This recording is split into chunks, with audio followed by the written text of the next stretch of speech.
Hello my friends, before I start today's video, I just wanted to say a couple things. I cry a lot in this video, and also, today is the day that we got our first ever Airbnb guest, and there are currently people in our Airbnb right now as we speak. It's crazy.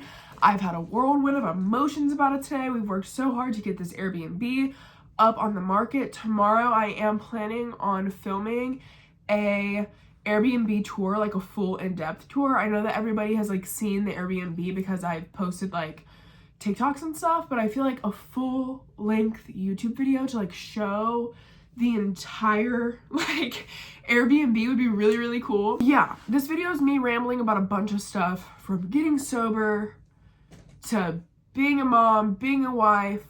Just, it's an emotional dump, honestly. And I hope that you guys enjoy it. Love you guys. Thank you for being here.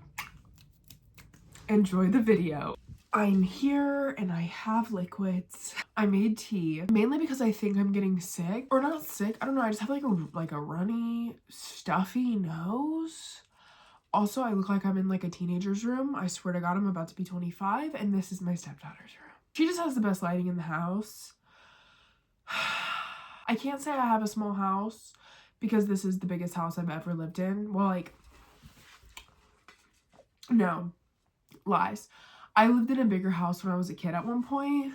Maybe it was the same size though, honestly. No, this house is bigger. This is the biggest house I've ever lived in. But there's 6 of us, so personal space is limited. Water. Well.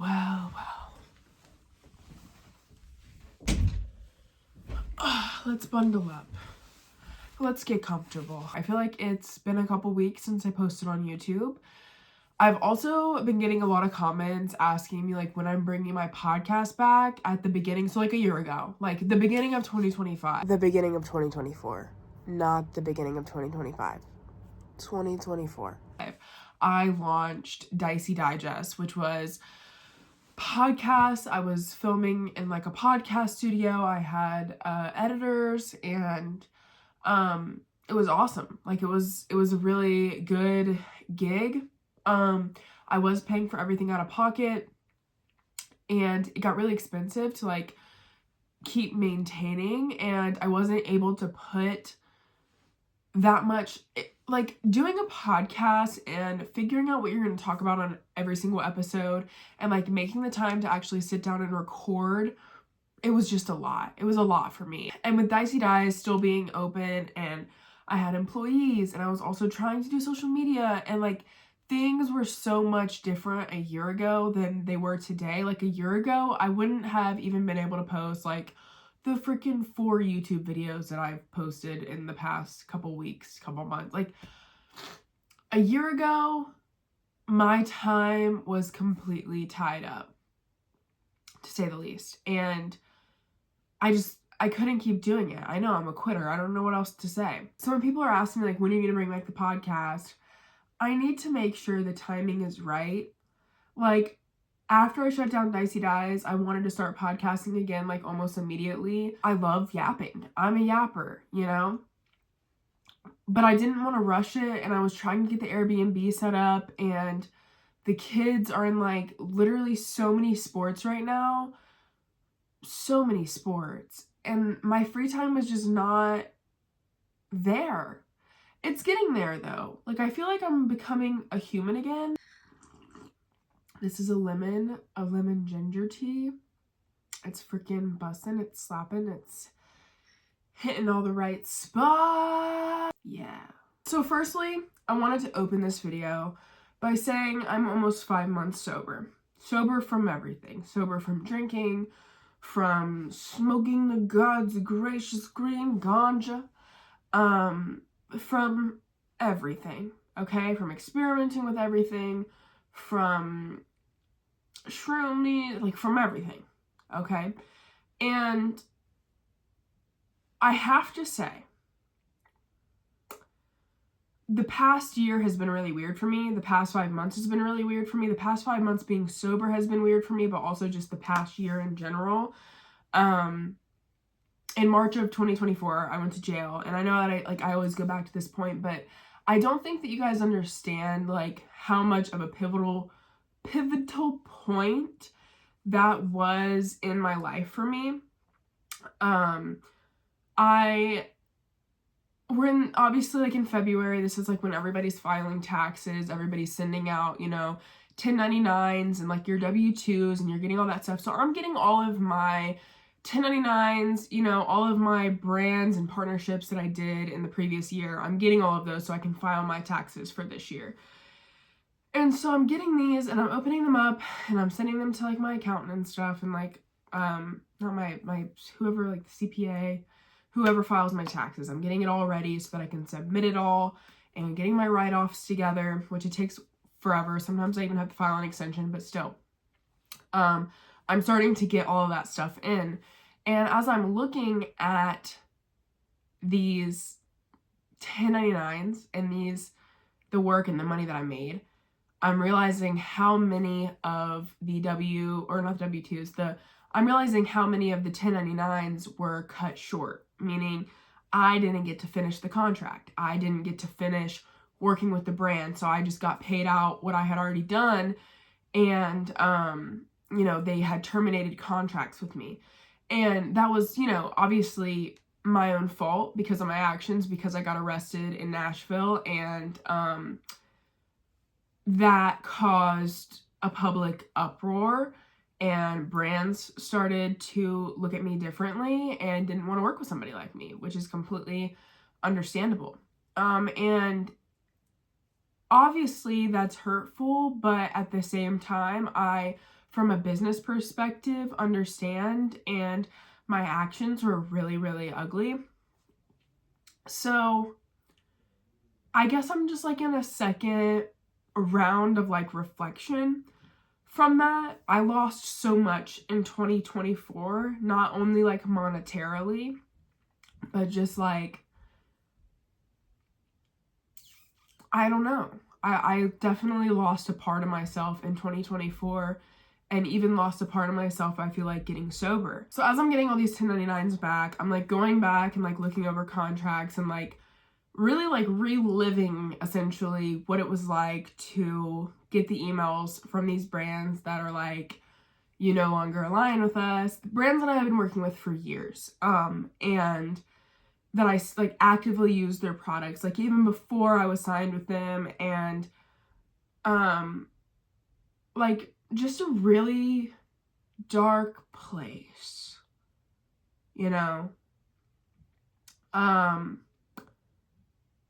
I feel like I lost myself entirely in 2024 because it was like the arrest happened and I was in such like a weird place when like I was turning 24, and I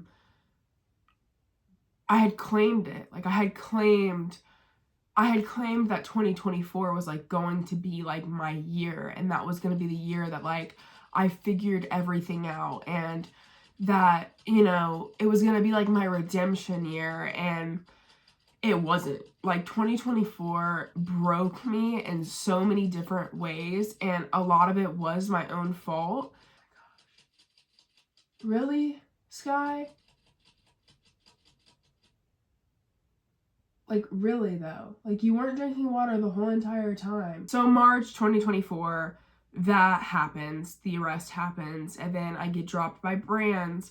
I'm being not harassed online, but you just know how the internet is. Well, yeah, actually, no. No, I was being harassed online. Let's not sugarcoat that. I was getting messages from, like, musicians in Nashville telling me to never come back. Like, I'm driving to court in Nashville after my arrest, and I'm getting like messages from musicians that live in Nashville like, you're a piece of trash, don't ever show your face in Nashville again, like, go like yourself. Like, people with like a lot of followers, like legit musicians, okay? And so I'm like, oh, like, am I like a terrible person now? And obviously my actions were unexcused. And no matter how I want to look at what I did, I mean, you can't just like, get blackout drunk in Nashville and, you know, push and assault a waitress, that's pretty messed up. That's pretty messed up. And then you can't fight the cops when they're trying to take you to jail. You can't do that. Twice. 2 times. The first time, though, was Vegas was a different story. Obviously, this whole entire situation, like, even talking about it is just like, oh my god, like, I have to, like, live with those actions, you know what I mean? Like, I have to, like, accept and, like, live with, like, those are decisions that I made, and, like, I lost a lot because of that, right?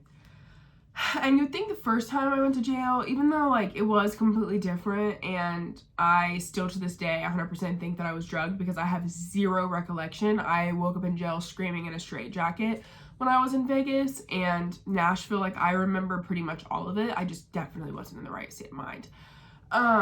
So, you know, all of that in March happens, and I still go on like normal. I am kind of like blacking out reality though.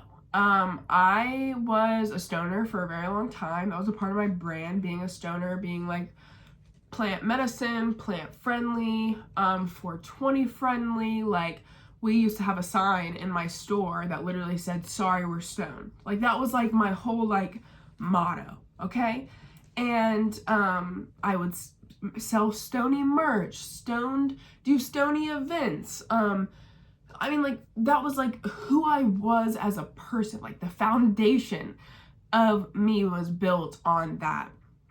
And it always felt like I was just like using substances 24/7 to just cope with like being alive. And I've been like that for as long as I can remember, even since being a child. And like a child as in like 16 years old. I guess I'm almost 25, so that's like almost a decade from me ago. You know, I look at that girl, 16-year-old me, as a kid because that's like what I was. You know, 16-year-old Gabby wasn't 24, 25-year-old Gabby. So after Nashville, I started to realize that like I'm using substances to cope with like everything in my life. If I can't be drinking and I can't drink, I'm smoking. All my friendships, all my relationships are built around, oh, let's go smoke, let's do this, oh, we gotta smoke first. Like, I'm like, you know, I'm using substances in every single area of my life, and like I can't function without them. And I also felt like I wasn't being as productive as I once was, and I was more worried about being high. Like, straight up. Like, I have to be high before I can fucking send this email. Like, I have to smoke before I can respond to emails. Like, why can't you just respond to the emails? You have to smoke first. And it's like, and then I would smoke, and then I wouldn't want to. It just got to be like super unhealthy. And then it got to the point where like I wasn't getting high off of like normal doses anymore, like, or like what I used to smoke. Like, now I'm like having to like, you know, eat 500 milligrams of edibles, and you know, it just got really unhealthy, really toxic. And then whenever I would go on tolerance breaks, I would think that I was crawling out of my skin. And I know that seems crazy because they say that, you know, puff passing, and obviously I was using concentrates, I was using edibles, I was using wax, I was using carts, so it's like it's not just flour. But yeah, it became a really big issue in my life. So I'm realizing after Nashville, I do continue to drink because I'm in denial that I even have a problem. And I get invited in September, and I had already been thinking to myself,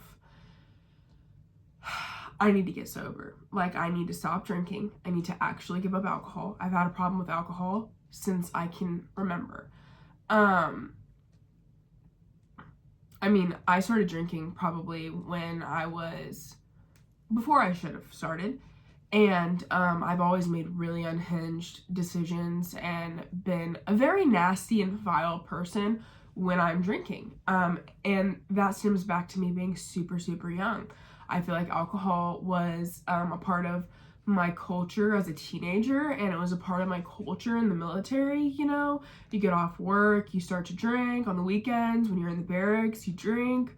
And that was just a part of my culture. Like literally, like where I'm from, in the middle smack dab of North Carolina, Fayetteville, North Carolina, there was nothing to really do. Like on the weekends, there was nothing to do. So what would we do? We would get our friends who were overage to buy us a bottle, and or like 2 bottles. We'd all bring a bottle, and we'd all get messed up and just crash in somebody's house. Like that was like our weekends of like having fun. And for me, I feel like I've always been like running from something. I don't know what. Yeah, I don't know. It's been a lot. I also wanted to add this in there because I feel like I forget when I'm talking about my sobriety and giving up weed and giving up alcohol and having problems with substances that I am diagnosed with bipolar 1 disorder. I got initially diagnosed when I was 16 years old, was in denial that I was bipolar, and then I got re-diagnosed in 2022, and I was diagnosed with bipolar both times, and so I am bipolar. I am bipolar. So that does play a big role in, not being able to drink like other girls, and not being able to function the same way as, a normal person would be able to when drinking. I genuinely feel like sometimes I can drink and I can be completely fine and I can have fun. And then sometimes I drink and I am seeing red and I can't control how I feel. Like it's just, you never really know what you can get. And I do feel like that has a big factor in me being bipolar. So I did want to add that in to this. As embarrassing and as much as I lost because of my last arrest, right? I feel like it put me back into the trenches, like truly like lost myself. I'm very happy because it took me back to like, where does the root of the, like, why have I always been trying to use something to cope? Like, what am I coping with, and I know that I do have like deeply rooted trauma, and I have a lot of trauma still to this day with having a kid so young. I had my son when I was 13. He's 11 now. But at what point do you heal from that? Or do you ever actually 100% heal from that? A lot of people say like, oh my gosh, like Gabby's never gonna grow up. Like she's stuck at 13 mentally. She's stuck at 16 mentally. Like she acts like a child, this, that, and the third. And it's like, maybe I am mentally stunted. Like I went through a lot of crap, and a lot of the stuff I haven't even talked about fully on the internet. And one day I do hope to be able to like elaborate further on it, but it's just been like, it's embarrassing. Like, especially whenever I announce like, I'm getting sober and all this stuff, and people are like, you can't get, like, you're getting sober from weed, like, grow up, dude, like, da-da-da-da-da. Then it's like, oh, okay, so it's like, it's not a problem, like, so, huh? So I'm getting crapped on because I'm claiming my sobriety, and I'm quitting smoking, and I'm quitting drinking, and I'm quitting everything, right? And people are like, yeah, you're not sober. Like, I got sober from H. Like, you're out here trying to pretend like your sobriety journey's hard. And okay, yes, like, I understand there's people that are literally having to go through rehab, and they have lost everything. They've lost their kids. They've been at rock bottom. Everybody's rock bottom is different. And I don't have to lose everything in order to know that I need to make changes. My rock bottom is going to look different from yours. It's going to look different from Joe, Sally, Sue's. Like, all of our freaking rock bottoms are going to be different. My rock bottom was going to jail in Nashville, was all of the repercussions from that, was literally losing who I was as a person and looking myself in the mirror and being like, I don't know you anymore. I don't know you anymore, and I don't want to know you anymore. And the past 5 months for me have just been like reflection hell. Like, literally reflection hell. Like I said, I don't know what I've always been running from and always be like trying to escape. Like, it's really hard for me to like just sit with myself and to not have anything to do and just to sit with my sober thoughts and my sober brain. I don't know why that is. I don't know. I don't know like why. I feel like it's because whenever I'm just sitting with myself and I'm not actively going, I have too much time to think and I can't.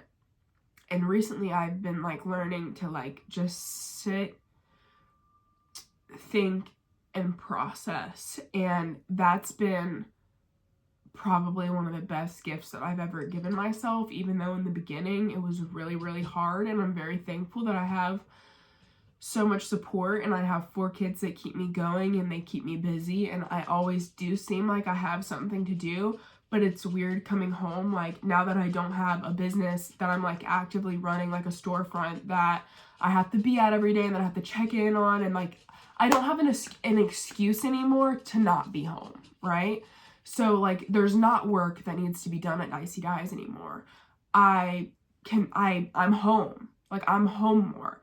So there is no like, there's nothing really to keep my brain occupied anymore, if that makes any sense, other than like the Airbnb and stuff like that. But it's so much different. Like I'm in such a different stage of my life now that I've shut down Dicey Dies, and that's why I knew back in June, when I had announced that I was closing, I had kind of already set the pretenses that I had wanted to get sober, and I knew that there was just no way that I was going to be able to quit drinking and quit smoking and quit everything whenever I was running that business, because like I said, I built the foundations of all of my relationships around, okay, let's go in, let's work tonight, but we're also going to be drinking like, you know, mixed drinks. We're always like, everybody that I worked with was always going through some shit. I was always going through some shit. Everybody that I worked with was always going through some shit.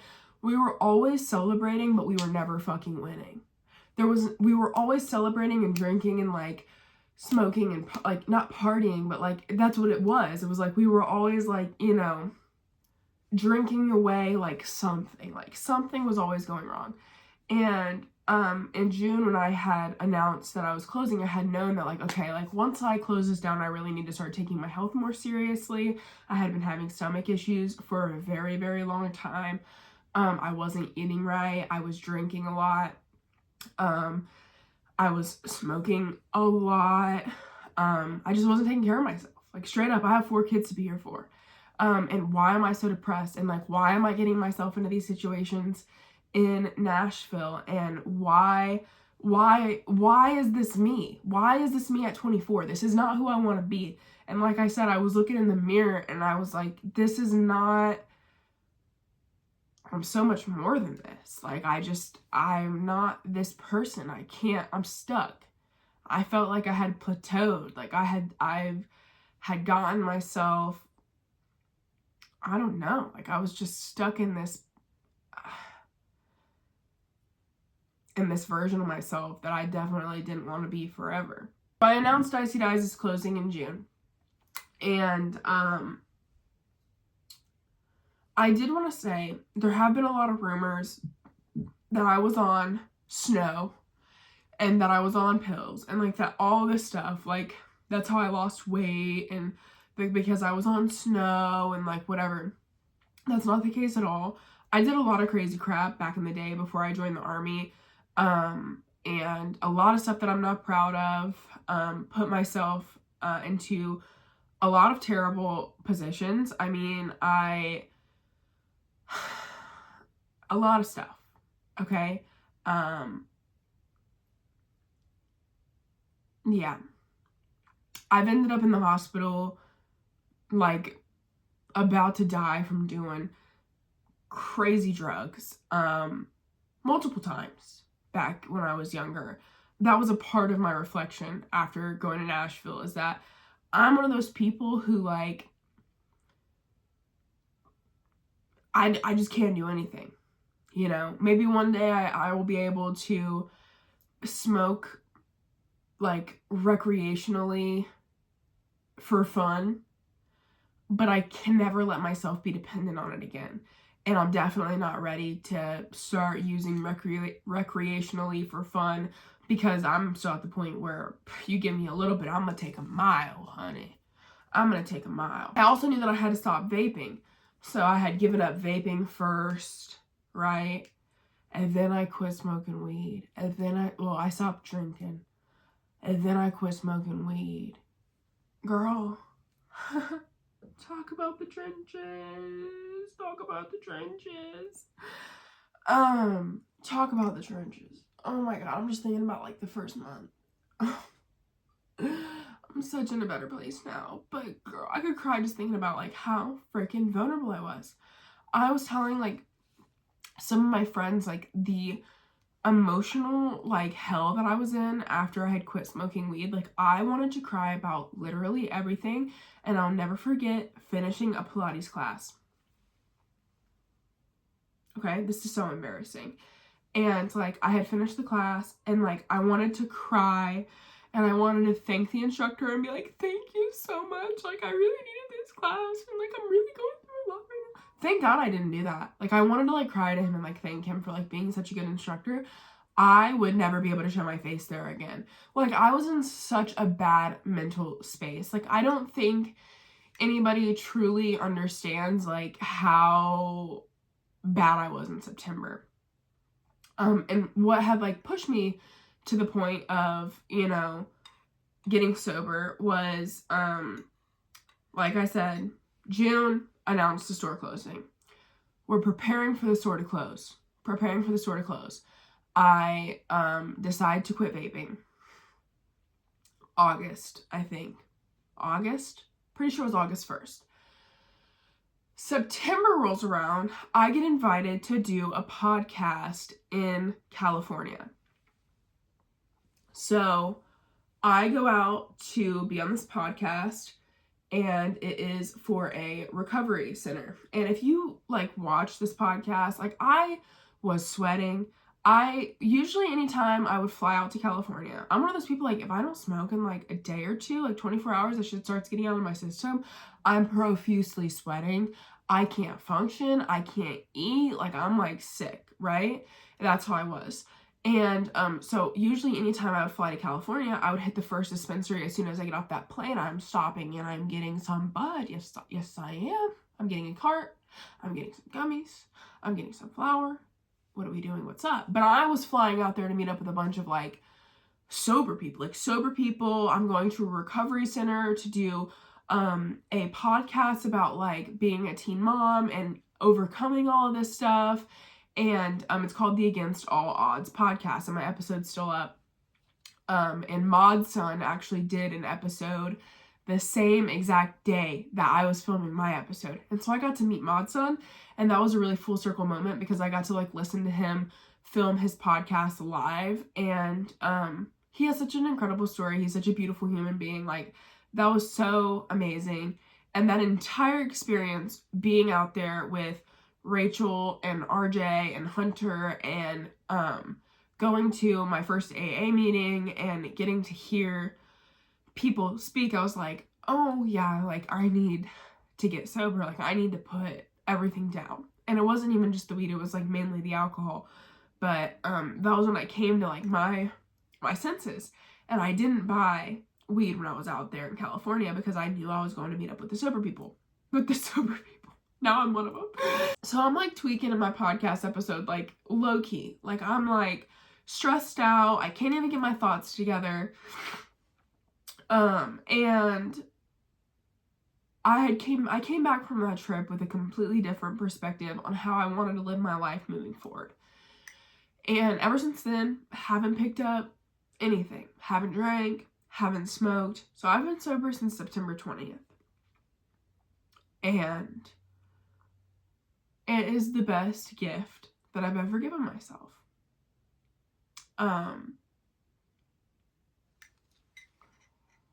Obviously, I know that being sober for almost 5 months doesn't make me a better person or excuse my actions or like how I've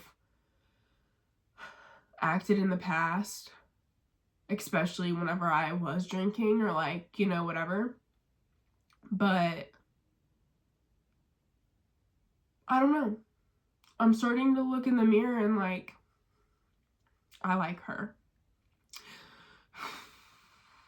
I'm really proud of myself.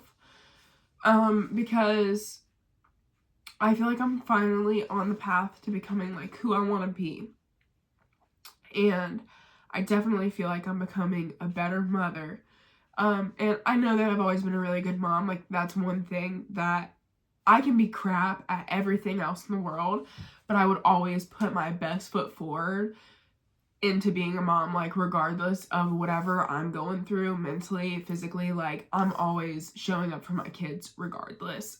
That's like ingrained and instilled in me, and I live for my kids. Like, straight up, I live for my kids. I would spend my last dollar on my kids. I would go without for my kids. I would die for my kids.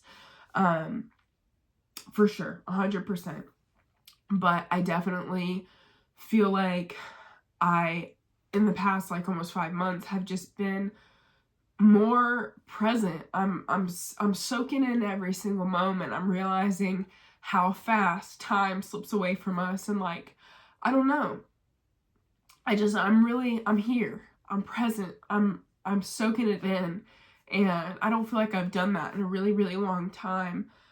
I definitely am not knocking myself as a mom, but I'm really, you know, I'm just in a different headspace, and I definitely have been a better wife. I feel like, you know, Cody and I have never been 100% perfect at any point in our relationship. Cody and I both entered our relationship as two very broken people, in two different ways, and we've never been perfect by any stretch of the imagination, but the love has always been there. And we did go through a really hard time publicly back in 2022 where he was talking to other people, I was talking to other people. It was a whole freaking mess, right? I had moved out of our house. I was living in an Airbnb. And then, you know, we decided to stay together. And it's never been a walk in the park. And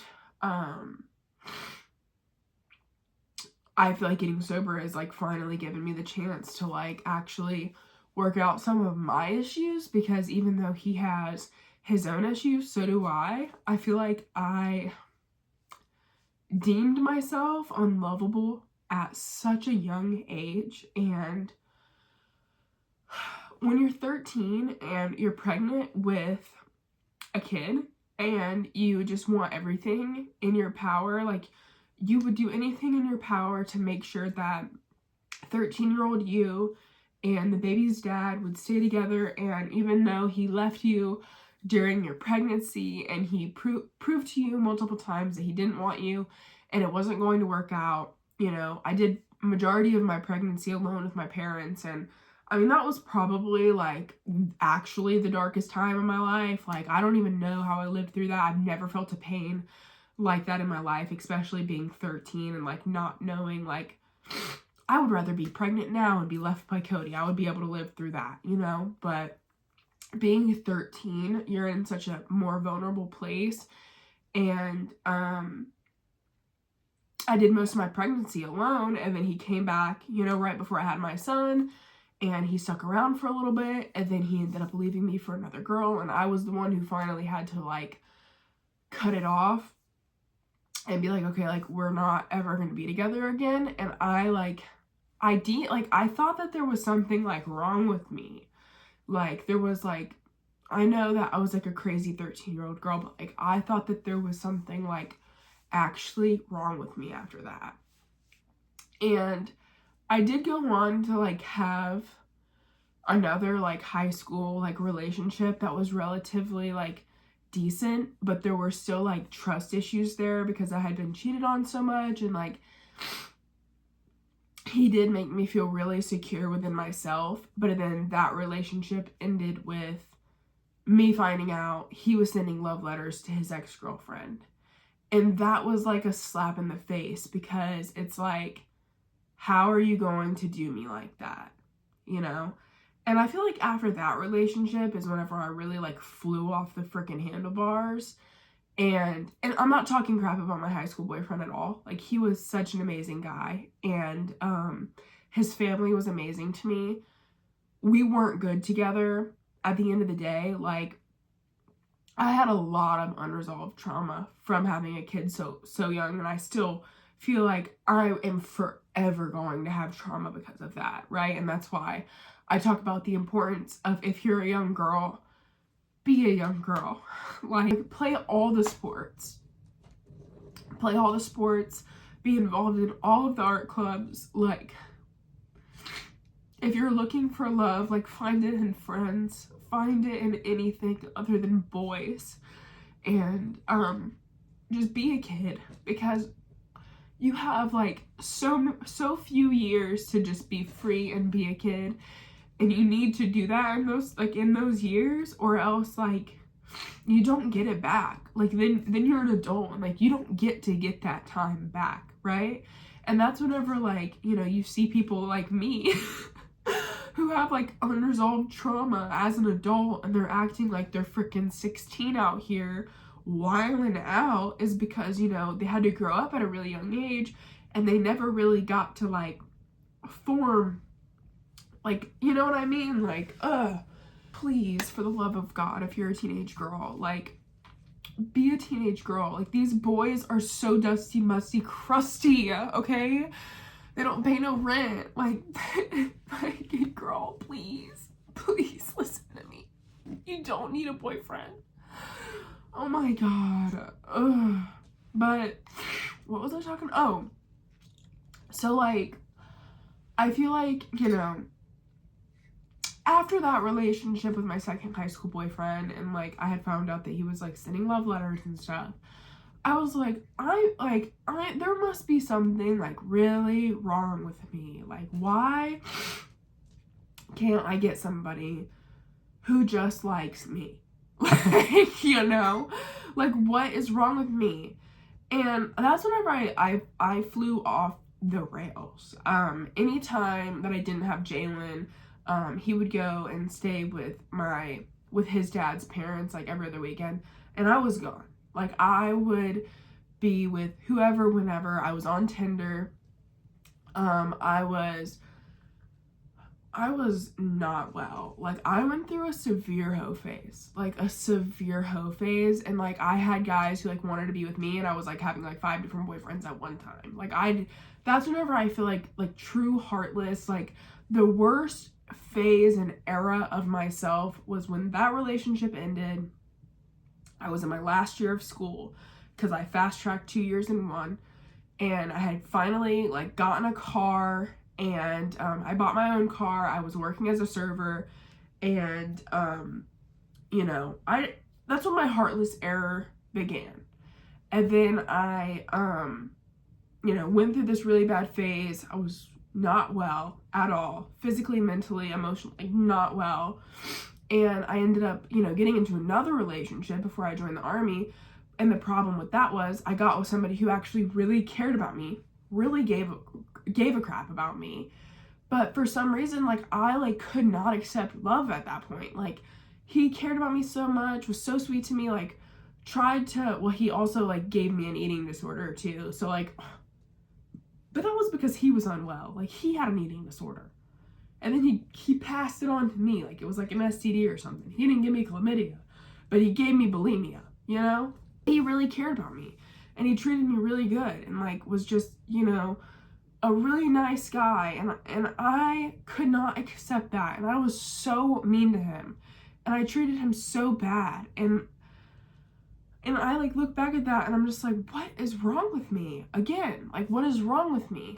Like, now I have somebody who was trying to get me the world, so obviously we don't work out.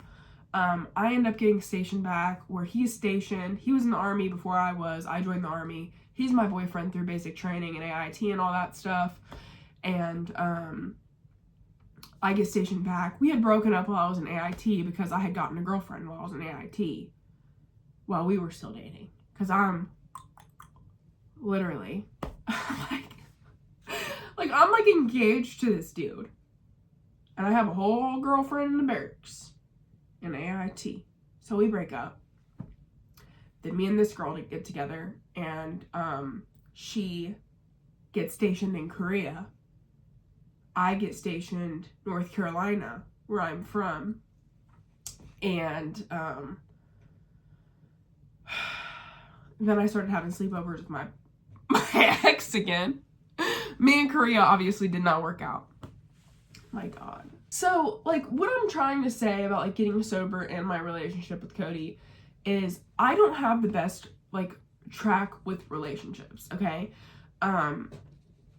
Very dysfunctional. Very don't feel like I'm lovable.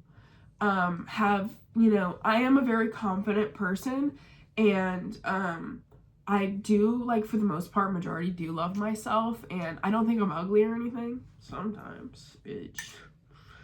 Sometimes. But, like, I'm a pretty confident person, but whenever it comes to, like, people, like, liking me, loving me, I don't feel like, I like myself enough, right? But I don't feel like I'm, like, worthy of love. And that was always a problem, like, in the beginning with me and Cody. Like, whenever I was dating around again when I was in the Army, and I had, like, multiple boyfriends, but none of them were serious.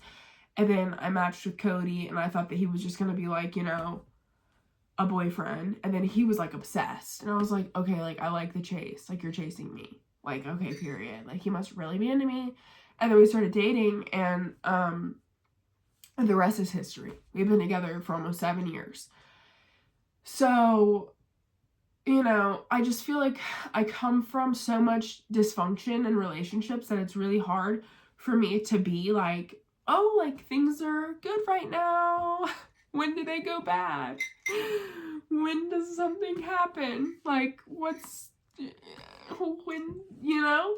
I lived in dysfunction for so long that it's hard for me to be comfortable with things just being, like, good. Like, things are good? Are you sure? I don't like it when things are good.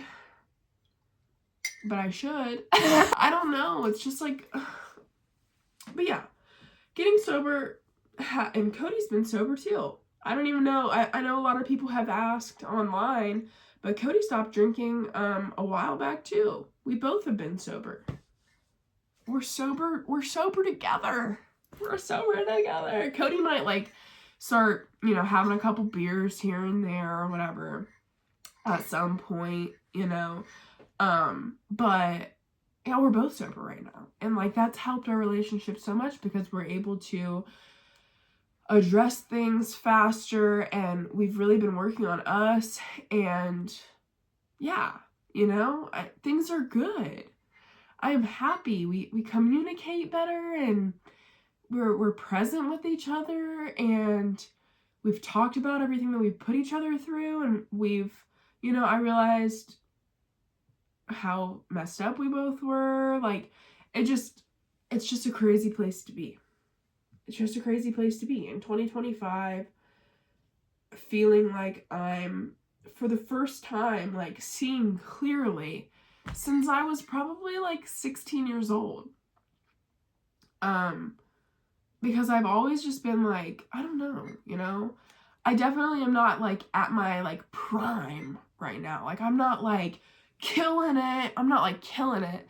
I just am, like, I'm at peace with, like, who I am myself, where I'm at in life, and I feel like I'm on the right path, but I'm definitely not, like, prime. Like, I definitely am not where, like, I'm not where I want to be, but I'm on the right path, and I feel like that's all that matters. I made a lot of growth over the past, like, 4 months, but really the past year. Like, since I got arrested in Nashville, I have made a lot of changes, but I think the biggest and most impactful change that I've made is getting sober.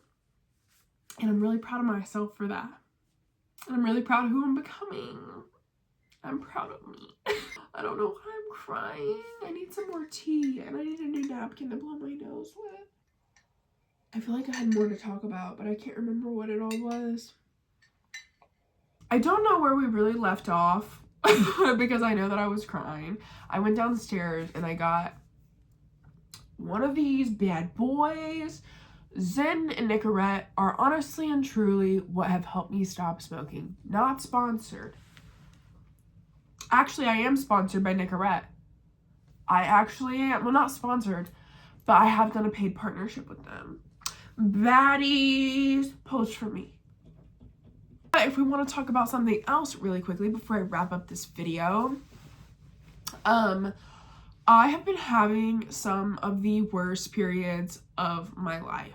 Like, I don't know what it is, but I feel like back in the day, like, my periods used to be, like, pretty chill. And I've been using, like, Tampax or, like, any type of super to super plus, like, tampons since I've had my period. And then all this stuff came out about, like, how many toxic chemicals are in tampons. And I knew that tampons weren't really good for you, but I'm really not a pad girly. Like, I cannot stand the feeling of it gushing out and then it absorbing into the, like maybe at night, like maybe when I'm sleeping, sure. But like all day, every day, it's a big fat no from me. Like, big fat no. Maybe I'll wear a tampon and a pad, but I'm just not free bleeding into a pad all day. Like, I'm just not doing it. So a while back, I tried to use, like, I went through this phase, and I still kind of am in that phase, like, walking chickpea phase. Like, I want to do, like, organic and natural. So I started to try to use, like, the organic cotton, like, tampons, and I feel like they don't hold, like, not that they don't hold the same, but, like, they just, like, don't work as good as, like, Tampax. But I think that that's because I'm using those now. I'm using, like, 100% cotton tampons. This is the first period that I've used them, like, all the way through. But even before this period, like, my cramps have been worse. My back pain has been worse. I've been bleeding like crazy. Like, soaking a tampon in an hour, 45 minutes, a super plus, okay? I'm not lying. Like, I'm not lying. I Googled it. It said it's not normal, but I refuse to go to another doctor. I'm not going to another doctor.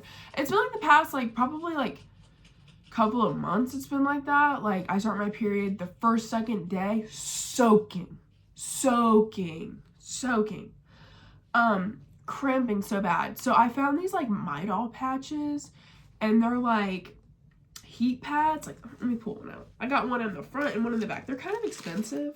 They look like this. This is a heating pad. This is a heating pad, and it has a sticky. You stick this on your clothes, dude.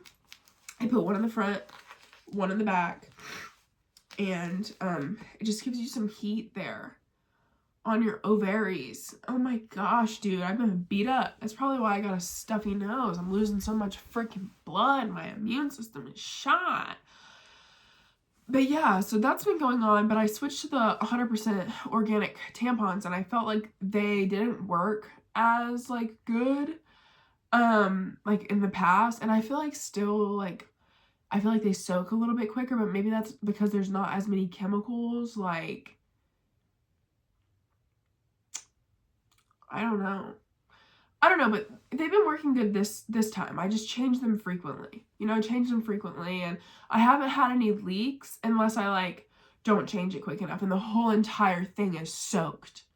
Like, it's not like it's, like, coming out the side or anything, and the whole tampon, like, it's like, no, like, I'm filling them up. So I just been more mindful, more demure. I need to get some all organic natural pads or something. I don't know. But I have been just trying to be more mindful, like, overall, with, one, how I'm consuming products, how I'm spending my money. Don't come for me on my TikTok shop shit. I still do request samples and, like, order stuff from TikTok shop. Like, I enjoy my little lip liners and my little gadgets that I get, like my little chip bag sealer, and what else? Oh, my little chocolate bar, like the Dubai make your own chocolate bar. And I mean, like, yeah, like, I buy stuff just like everybody else, but I'm just talking about, like, going to Target for hand soap, paper towels, toilet paper, and leaving there with hand soap, toilet paper, and paper towels. I think that's what I said the first. But, like, going into stores and, like, not buying stuff just because I have extra money, or buying stuff because I thought something was cute. Like, I'm over, like, the overconsumption. Like, obviously, if I see something on TikTok or I see something online and I order it, and let's say I get it and I don't use it, giving it away or finding a new home for it, or like selling shit that I don't use anymore. Like, I'm really trying to get out of the habit of like having too much stuff. I'm trying to declutter my house. I really am trying to be mindful of like where I'm spending my money, what I'm spending my money on. Like, okay, is this something that I'm going to be able to use like long term, especially with like clothes? I feel like I would order like a lot of like clothes from Shein and like clothes from like all these random different places, and then only wear them like 1 or 2 times. And yeah, sure, the shirt was only $5, but now I have a million different things in my closet, and I only wear the same 5 shirts and the same 5 pair of pants every single day, and like being more intentional with what I'm buying.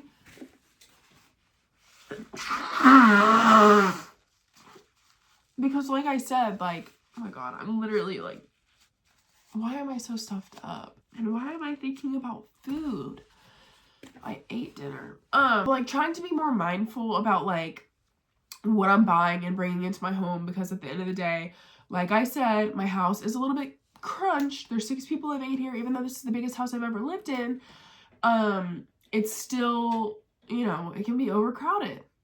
Like, it's not any mansion, you know what I mean? Our house is 3 stories, but that's because like we renovated our basement and like converted our basement into a living area. So yeah, I've just been trying to be more mindful and trying to get my health under control. Also have really been like controlling my eating. Excuse me, I'm like, I don't know why I'm like choking and stuff, but I've been trying to exercise at least 2 to 3 times a week, and I've been successful at that until this week I started my period, and my period was like, I don't think you guys understand, like, so bad, like literally draining the life out of me. And I'm bleeding so much to the point where like I'm scared to go to Pilates because I'm afraid that I'm gonna like boom my tampon out in Pilates, and that's just like not a vibe. So hopefully that like subside. Does anybody know how to like slow your period down? And also just eating better foods for me. I'm like kind of trashy when it comes to eating. Like, I love a good gas station chicken sandwich. I love some good gas station food. I love, you know, fast food, McDonald's, and like I'm not even supposed to be having gluten or dairy. And like I just be eating. I just be raw dogging my way through life, having like the squirties and stuff, and it's disgusting. And so like I've been taking better care of myself and better care of my gut, and like taking my vitamins, and just like actually trying to like be a better human overall. And I feel like I'm doing a really good job at that. And I'm taking care of my health, and I just had a colonoscopy. That was literally my last video, and I got good results from that. And so I want to keep my colon in good health and like eat foods that are good for me and that nourish my body and that make me feel good and they give me energy. And it's just a lot, like trying to be a good person, and just like trying to be a good mom and trying to be a good wife, and just trying to take care of yourself and trying to make money and trying to, you know, like also be an entrepreneur and like also chase your dreams and be aesthetic and be cute and look good. And it's just a lot. It's a lot. But I'm trying my best, and I feel like I'm doing pretty good at it. And I'm like learning what I like and like learning what I don't like, and realizing that I don't have to like things just because it's a trend, and I don't have to like things just because X, Y, and Z person likes things. I'm just like trying to be authentically myself again. Like, I was authentically myself before. Like, if you look at 2021 and 2022 Gabby and 2023 Gabby, like, she did not care. She did not care. She didn't care what you said. She didn't care what anybody said. But 2024 Gabby didn't even know who she was. Like, this past year Gabby, and I feel like I'm finally, like, after everything that I went through last year, and then finding sobriety, and like welcoming God back into my life, and like starting to like actually heal myself. And that's like so crazy. I'm not gonna start crying again, but like actually like for real this time, like starting to heal myself. Like, I think I'm finding out who I really am. Like, it's not like, you know, the hurt girl that's loud and obnoxious and like, you know, running from her problems and being crazy. Like, I'm figuring out like who I really am, like through this journey that I've been on over the past year, and like, you know, it's been a lot of hurt and it hasn't been like this beautiful thing. I mean, I guess maybe I'll look back in like another year from now and be like, oh my god, like the transformation was so beautiful. But like, no, it's like been a lot of like work and like crying and tears and hurt and disappointment in myself and disappointment from others and whatever. But that's where I'm at. That's who I am, you know? I feel like I'm finally figuring out who I am. Who is she?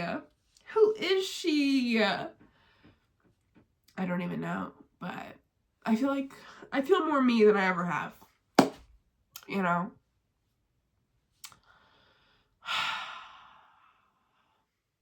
I've lost a lot of friends though, and maybe that's a good thing, you know?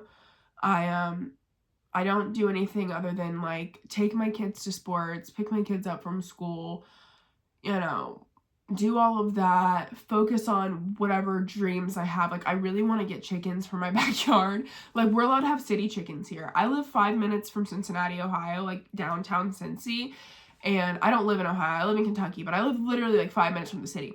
We're allowed to have city chickens here. Like, we're allowed to have chickens in our backyard. I don't know how many. Why does this hair keep doing this? It's like... But we're allowed to have city chickens, and I want to get a grass transplant for my backyard. So, like, a lot of our grass in the back is, like, dead, and it has kind of been dead, like, since we got the house. And I tried to do grass seeds last year, and it just didn't work out. Like, the grass just never grew, and I tried to water it as much as I could. Whatever. I want to get, like, a complete, like, the squares of grass. Like, I want to get a grass transplant, like, for my backyard.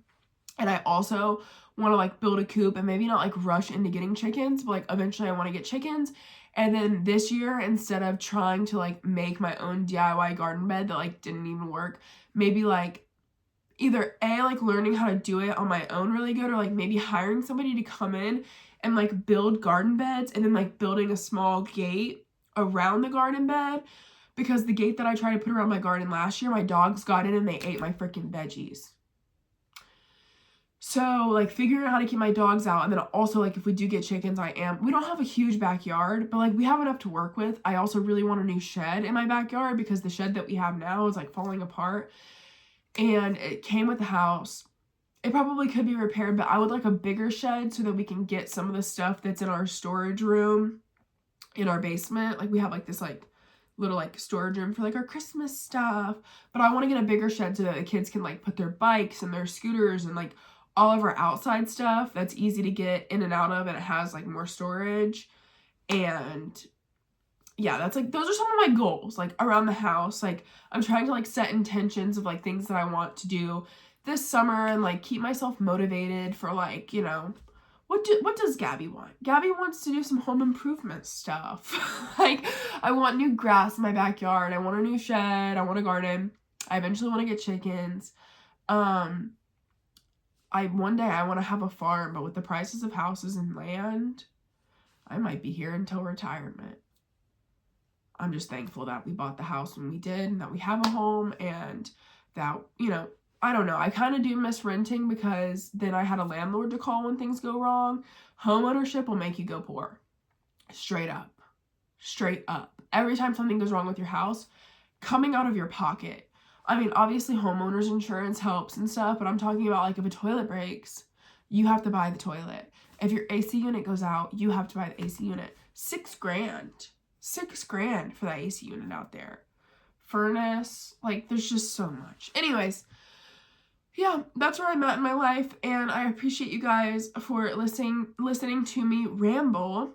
I feel like another video that I want to do coming up here soon, like I said at the beginning of the video, I am planning on filming a full Airbnb tour, but I also am going to do another Q&A, because I feel like I haven't done a Q&A since, like, 2021 or 2022, and I know there's a lot of people who have, like, a lot of questions about things in my life that I really don't answer, so maybe I will do, like, a poll or, like, a text thing on my Instagram story a couple days, like, over the next, like, week or something, and be like, okay, what are some questions that you guys have, and then do a Q&A video of all the questions. Carmex. I need some Carmex. I will see you guys in the next video. I love you guys. I love you guys.